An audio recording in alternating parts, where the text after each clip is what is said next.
हमारे मन में गंदे विचार क्यों आते हैं? हम नहीं चाहते पर फिर भी हमारे मन में गंदे विचार आते रहते हैं। लेकिन क्यों मन ही हमारा सबसे बड़ा दोस्त है और मन ही हमारा सबसे बड़ा शत्रु है? जब हम अपने मन के हिसाब से चलते हैं तो मन हमें भटका देता है, और जब हम मन को संतुलित कर लेते हैं तो हम अपनी जिंदगी में सब कुछ का लेते हैं। हम हमारे मन में आने वाले गंदे विचारों को रोकने की कोशिश करते हैं, पर जितना हम रोकते हैं उतने यह विचार हमारे अंदर प्रवेश करते जाते हैं। आप जिस चीज से जितना दूर भागोगे उतना ही वह चीज आपको अपने पास लेगी, इसीलिए उसे चीज से भागो मत, उसे पर संतुलन कायम करो।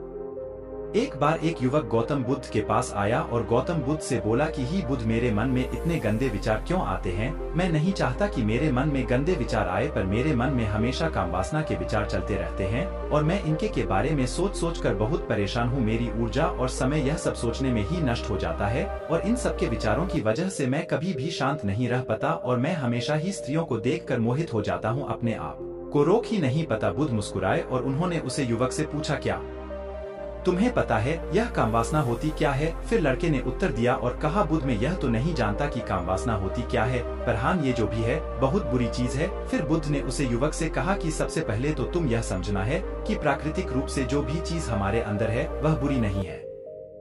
हमारे जीवन में उसकी कुछ ना कुछ जरूरत है। वासना कोई बुरी बात नहीं है, यह तो हमारे मन की एक भावना है जो हमें किसी ना किसी चीज की कमी का एहसास करवाती है और फिर हम उसे चीज को पाने के लिए उसे चीज की तरफ आकर्षित हो जाते हैं। जैसे अगर तुम्हारे पास धन की कमी है तो तुम में धन पाने की वासना उत्पन्न हो जाएगी। तो वासना कुछ और नहीं बस एक प्रकार की कमी है जो कि एक प्रकार की जरूरत का एहसास है, और जब ये जरूरत शारीरिक हो तो हम इसे कामवासना का देते हैं। युवक ने गौतम बुद्ध को कहा कि बुद्ध मुझे कामवासना का मतलब तो समझ में आ गया, पर आप मुझे यह बताइए कि यह हाथी कहाँ से है, कैसे आती है? यह गौतम बुद्ध ने कहा कि कामवासना कहीं से आती नहीं है, यह तो हमारे अंदर ही होती है और इसका होना तो जरूरी भी है, तभी तो मानव जाति का विस्तार होगा। युवक ने कहा, जब यह हमारे अंदर ही है और जरूरी भी है तो फिर लोग इसे गलत क्यों बोलते हैं? बुद्ध ने कहा कि यही तो समस्या है, लोगों ने कामवासना को गलत तरीके से सोच लिया है, इसे छिपाने की दबाने की कोशिश करते हैं। कामवासना गलत नहीं है, बल्कि कामवासना का गलत तरीके से प्रयोग करना गलत बात है। लोग जिससे प्रेम करते हैं बस उसी के लिए जीने लग जाते हैं, उसे पाना ही अपना लक्ष्य बना लेते हैं और उसी के बारे में हमेशा सोचते रहते हैं, पर यह सब गलत है। बुद्ध ने योग से कहा, क्या तुम्हें पता है जानवरों में भी कम वासना होती है?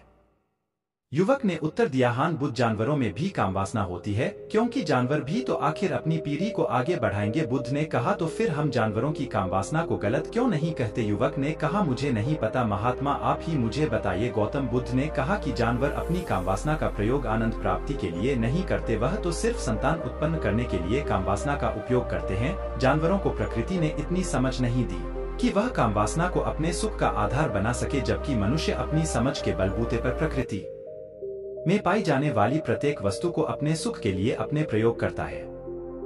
हम इंसानों ने ही कामवासना को अपने सुख का साधन बना लिया है, जबकि प्रकृति ने तो हमें अपने वंश को आगे बढ़ाने के लिए दिया था, लेकिन इंसानों ने इसे अपने जीवन का परम लक्ष्य बना रखा है और इस तरह से कामवासना का बेलगाम हो जाना गलत है। युवक ने मुझसे पूछा, महात्मा जी ये कामवासना हम पर हावी क्यों होती है, क्यों यह बेलगाम हो जाती है? तब गौतम बुद्ध ने कहा कि सुनो, अब जो मैं तुम्हें बताऊंगा उसे तुम ध्यान पूर्वक सुनना। कामवासना का सारा खेल तुम्हें समझ आ जाएगा, तुम्हें तुम्हारे सारे सवालों का जवाब मिल जाएगा, बस तुम्हें ध्यान से सुनकर समझना है। फिर गौतम बुद्ध युवक को बताना शुरू करते हैं। एक बार की बात है, एक आश्रम में गुरु और उनके शिष्य रहा करते थे, जिससे रोजाना आश्रम के बाहर स्थित गांव में दीक्षा लेने के लिए जाते थे। उसे आश्रम का एक शिष्य जिस गांव में भिक्षा लेने जाता था, उसे रास्ते में एक नदी पद्धति थी जिससे रोज उसी रास्ते से भिक्षा लेने जाता था।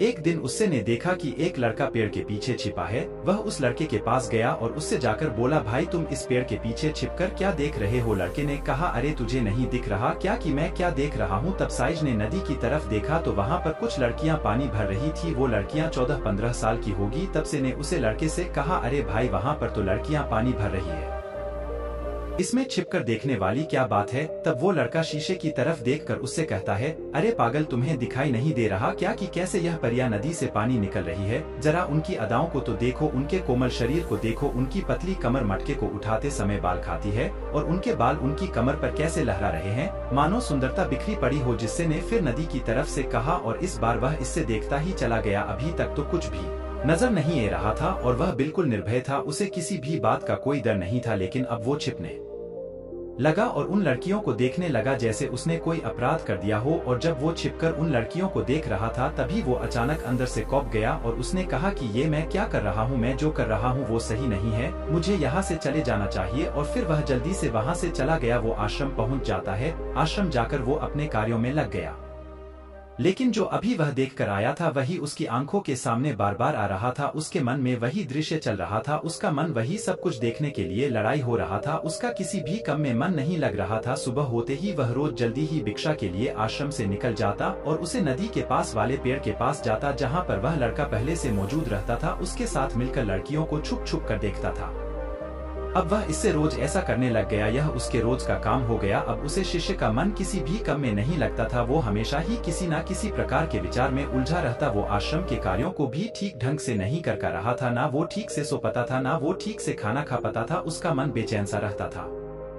उसका मन बार बार उन लड़कियों के सौंदर्य को देखने के लिए लालायित हटता था। जब गुरु भिक्षा देते तब भी उसे हिस्से का मन कहीं और विचारों में खोया रहता था। गुरु ने अपने शिष्य की इन हरकतों को बाप लिया था। तब एक दिन गुरु ने शिष्य को अपने पास बुलाया और कहा कि आज से मैं भी तुम्हारे साथ भिक्षा मांगने चलूंगा। तुम और मैं साथ साथ भिक्षा मांगने चलेंगे। तभी सृजन गुरु को माना करते हुए बोला, नहीं गुरुदेव, आप परेशान क्यों हो रहे हो, मैं अकेला ही ठीक से भिक्षा मांग सकता हूँ। गुरु ने शिष्य से कहा कि ठीक है, तुम अकेले ही भिक्षा मांगने जाओ। जिससे तुरंत वहां से भिक्षा मांगने के लिए निकल गया। हिस्से को जाने के बाद गुरु भी आश्रम से निकल गए और शीशे का पीछा करने लगे कि वो कहाँ जाता है, किस मिलता है। यह सब देखने के लिए उसके पीछे पीछे चलने लगे। थोड़ी दूर जाने के बाद गुरु ने देखा कि उनका शिष्य एक लड़के के साथ एक पेड़ के पीछे अपराधी की तरह छिपा हुआ है और छिपकर कुछ देख रहा था। गुरु भी अपने शिष्य के पीछे जाकर खड़े हो गए कि आखिर उनका शिष्य क्या देख रहा है जिसे देखने के लिए वो पेड़ के पीछे अपराधियों की तरह छिपा पड़ा है। गुरु ने देखा कि उनका शिष्य पेड़ के पीछे छुपकर लड़कियों को देख रहा था जो कि नदी से पानी भर रही थी। तभी गुरु ने शिष्य को कहा कि तुम क्या देख रहे हो। अपने गुरु की आवाज सुनकर वह इससे घबरा गया और उसके पसीने छूटने लगे। वह थरथर कांपने लगा जैसे किसी चोर को चोरी करते समय रेंज हाथों पकड़ लिया हो। उसी से की हालत खराब हो गई। वो कुछ भी नहीं बोल कर रहा था। दूसरा का जो शिष्य के साथ था वहां से भाग गया जिससे घबराया हुआ था। उसके मुंह से कुछ टूटे फूटे शब्द ही बाहर निकल रहे थे। वो अपने गुरु से नजर भी नहीं मिला कर रहा था। गुरु ने शिष्य की तरफ देखा और कहा कि मेरा शिष्य तो निर्भय था, उसे तो किसी भी चीज का डर नहीं था, लेकिन ये क्या तुम तो डर के मारे कहाँ पर हो। जिससे इन्हें गुरु से कहा कि मुझे माफ कर दो गुरुदेव, मेरा इसमें कोई दोस्त नहीं है। उसे लड़के ने मुझे बहका दिया था, लेकिन आपसे मैं वादा करता हूँ कि आज के बाद मैं ऐसा कभी दोबारा नहीं करूंगा, मुझे माफ कर दो गुरुदेव। गुरु ने शिष्य से कहा कि कोई बात नहीं, पर इस बात का तुम ध्यान रखना कि हम जैसी संगति करते हैं वैसा ही फल हमें प्राप्त होता है। हम जैसी संगति करते हैं उसके विचार हमारे अंदर प्रवेश करते हैं, इसीलिए अच्छी संगति करो जिससे तुम्हारे अंदर अच्छे विचारों का प्रवेश हो। फिर गुरु और शिष्य आश्रम लौट आए और फिर आश्रम के कार्यों पर ध्यान देने लगा। उसने उसे रास्ते को छोड़ दिया और दूसरे रास्ते से जाने लगा। वो अपने काम को ध्यान से करता, लेकिन धीरे धीरे उसके अंदर क्रोध उत्पन्न हो गया और फिर वो दूसरे हसन पर क्रोध करने लगा और बेचैन देने लग गया। अब वो सही समय पर भोजन भी नहीं करता था, वो भोजन भी बहुत कम खाता था। एक रात गुरु शीशे के पास आए और उसे बोले कि अब तक तुमने कितनी बार अपना वादा तोड़ दिया। यह सुनकर शिष्य अपने गुरु के चरणों में गिर गया और रोने लगा। रोते रोते ही उसने गुरु से कहा कि गुरुदेव, मैं कई बार अपना वादा टूट चुका हूँ, फिर वादा कर लेता हूँ, लेकिन हर बार मैं वादा तोड़ देता हूँ। मेरा मन मेरे नियंत्रण में है ही नहीं। मैं बहुत कोशिश करता हूँ कि मैं अपने मन से सारे बुरे विचारों को निकल डन, लेकिन मैं चाहकर भी ऐसा नहीं कर रहा हूँ। फिर गुरु ने शिष्य को कहा कि चलो मेरे साथ। गुरु शिष्य को आश्रम के बगीचे में लेकर गए और किसी से कहा कि देखो यहाँ पर कुछ या बनी हुई है जिससे नदी का पानी इन पौधों तक आ रहा है और यह पानी एक निरंतर भाव से ए रहा है। क्या तुम इस पानी के बहाव को रोक सकते हो? शिष्य ने कहा कि हाँ गुरुदेव, मैं इस बहाव को रोक सकता हूँ। फिर शिष्य ने मिट्टी उठाकर उसे नाली में डाल दी। वो पानी थोड़ी देर के लिए रुक गया और फिर थोड़ी देर बाद उसे रेत के ऊपर से पानी ए गया। गुरु ने शिष्य से कहा, अरे ये क्या, ये तो पानी रुका ही नहीं। फिर से ने कुछ कंकर पत्थर उठाकर उसे नाली में डाल दिए और फिर थोड़ी देर के लिए पानी रुक गया, लेकिन फिर थोड़ी देर बाद ही उन कंकड़ पत्थर के ऊपर से पानी निकल आया। फिर गुरु ने कहा कि इससे यह क्या हुआ, पानी तो फिर से ए गया। तुम तो बोल रहे थे कि तुम इसे रोक दोगे, क्या हम किसी कम को रोकना चाहे तो क्या हम उसे रोक नहीं सकते? तब सीसी ने कहा, कोई बात नहीं गुरुदेव, मैं इस पानी को तो आपको रोक के दिखाऊंगा। फिर वह फिर से एक बड़ा सा पत्थर लेकर आया और उसे नाली पर डाल दिया और पानी रुक गया। तब गुरु से कहा कि देखा गुरुदेव, मैंने कहा था ना कि पानी को मैं रोक दूंगा, मैंने पानी को रोक दिखाया, आपकी बात मैंने पूरी कर दी।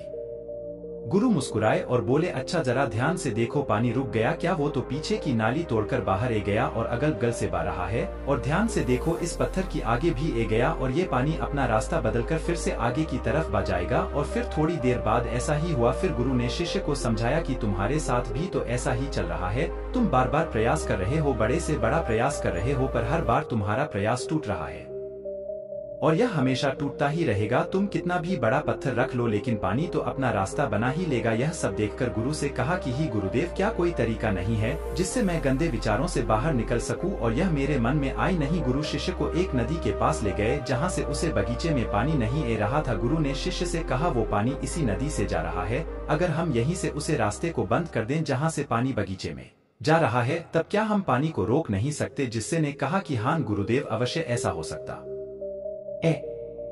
मैं इस पानी को यहीं से बंद कर देता हूँ, तब आगे की नाली में पानी जाएगा ही नहीं और फिर बगीचे में पानी जाएगा ही नहीं। फिर से इन्हें नदी से जाने वाले रास्ते को बहुत मेहनत करके पत्थर और मिट्टी दल डालकर बंद कर दिया और गुरु से कहा कि गुरुदेव, मैंने पानी को बंद कर दिया है, अब यह पानी बगीचे में जाएगा ही नहीं। तब गुरु ने कहा, किसी से अगर पानी बगीचे में नहीं जाएगा तो पेड़ पौधों को पानी कहाँ से मिलेगा? उन पेड़ पौधों को तो पानी की आवश्यकता है और उन पेड़ पौधों में कुछ पेड़ पौधे तो ऐसे हैं जिनको रोज पानी की आवश्यकता वह तो मुरझाकर मर ही जाएंगे, उनका क्या होगा? पानी तो हमें खोलना ही होगा। जिससे ने गुरु की बात सुनकर वापस नदी से जाने वाले पानी का रास्ता खोल दिया। तब गुरु ने शिष्य से पूछा, जिससे अगर हम इस नदी के पूरे पानी को बगीचे की तरफ मोड़ दे तो क्या होगा? तब साईं जवाब दिया कि गुरुदेव, वहाँ पर जितने भी पेड़ पौधे हैं वो गल कर नष्ट हो जाएंगे, वहाँ पर कुछ नहीं बचेगा। फिर गुरु मुस्कुराए और बोले, तुम इस बात को समझो कि हमें किसी भी चीज को रोकना नहीं है, बस हमें हमेशा संतुलन बनाए रखना है। कम पानी से भी पौधे नष्ट होते हैं और ज्यादा पानी से भी पौधे नष्ट होते हैं। हमारा जीवन संतुलन से ही चलता है। गुरु ने शिष्य से कहा कि अगर मैं तुम्हें कुछ कहूँ कि तुम आम के बारे में मत सोचो, तो तुम्हारे मन में सबसे पहले किसका चित्र आएगा? शीशे ने कहा कि गुरुदेव, मेरे मन में तो पहला चित्र आम का ही आएगा। गुरु ने कहा कि जब हम गंदे विचारों को जबरदस्ती रोकने का प्रयास करते हैं तो वह और मजबूती के साथ हमारे अंदर प्रवेश करते हैं, हमारे अंदर उठाते हैं। इसीलिए हमें उन्हें कभी भी दबाने की कोशिश नहीं करनी चाहिए। फिर गुरु ने शिष्य को जाते हुए कहा कि हमारे गंदे विचार बुरे लोगों की संगति करने की वजह से भी आते हैं। कई बार क्या होता है कि कामुकता हमारे अंदर होती नहीं है, लेकिन कुछ अश्लील लोगों के साथ रहने की वजह से ये हमारे अंदर हावी हो जाती है। फिर शिष्य ने कहा कि गुरुदेव, आप सही कह रहे हैं, मैं अपने मार्ग से भटक गया था। फिर वो शिष्य उसे रात बहुत ही चैन की नींद सोया, सुबह अपने कार्यों को पूरे मन से किया और फिर सुबह वो भिक्षा लेने के लिए उसी रास्ते से गया जहां वह लड़का आज भी पेड़ के पीछे छुपकर उन लड़कियों को देख रहा था। वो शिष्य नदी पर गया जहां वह लड़कियां पानी भर रही थी। उसने उन लड़कियों से पानी मांगा। उन लड़कियों में से एक लड़की ने उसे पानी पिलाया और उसे सन्यासी शिष्य के चरण छुए। शिष्य ने उसे आशीर्वाद दिया कि तुम्हारा कल्याण हो, जिससे का मन सकारात्मक ऊर्जा से भर गया। उसके चेहरे पर मुस्कान आ गई थी, जैसे कि उसे कुछ खोया हुआ वापस मिल गया हो। वह वापस अपने रास्ते से जाने लगा, तभी पीछे से वह लड़का आ गया जो पेड़ के पीछे छुपा हुआ था। वह शीशे के पास आया और बोला कि क्या बात है, आज तो तुमने नजदीक से दर्शन कर लिए, तुम तो मुझसे भी आगे निकले। तब शिष्य ने कहा कि हम हमेशा दूसरे के दर्शन करने में ही व्यस्त रहते हैं, अपने दर्शन कर ही नहीं पाते। तुम कब तक इस पेड़ के पीछे छुपाते रहोगे? किसी को पसंद कर लो, उससे बोल दो, अगर वो भी तुम्हें पसंद करती है तो शादी कर लो, और उससे पहले तुम कुछ बन जाओ, अपने आप को पहचान लो, ऐसे अपना समय बर्बाद मत करो। फिर वह लड़का रोज उससे मिलने लगा और उसे लड़के ने नदी पर जाना छोड़ दिया और फिर वो लड़का अपने जीवन में कुछ बनने के लिए संघर्ष करने लगा। तो तुमने देखा संगति का असर क्या होता है। अपनी संगति बदलो, अपने विचार बदलो। बुद्ध ने युवक से पूछा कि क्या तुम्हें तुम्हारे सारे सवालों का जवाब मिल गया? तब युवक ने कहा कि हाँ महात्मा जी, आपका बहुत बहुत धन्यवाद। तब गौतम बुद्ध ने युवक से कहा कि जब तुम्हारे मन में गंदे विचार आए तब आप अपने आप को दोषी मत मानो, यह शरीर है और यह सब इसने हजारों वर्षों से सीखा है। एक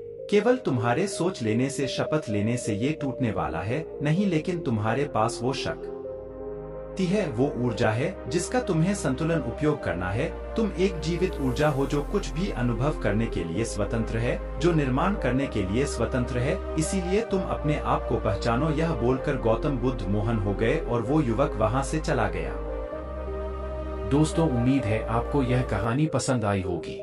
अगर आपको यह कहानी पसंद आई हो तो अपने दोस्तों और परिवार के साथ जरूर शेयर करें। आपका कीमती समय देने के लिए धन्यवाद।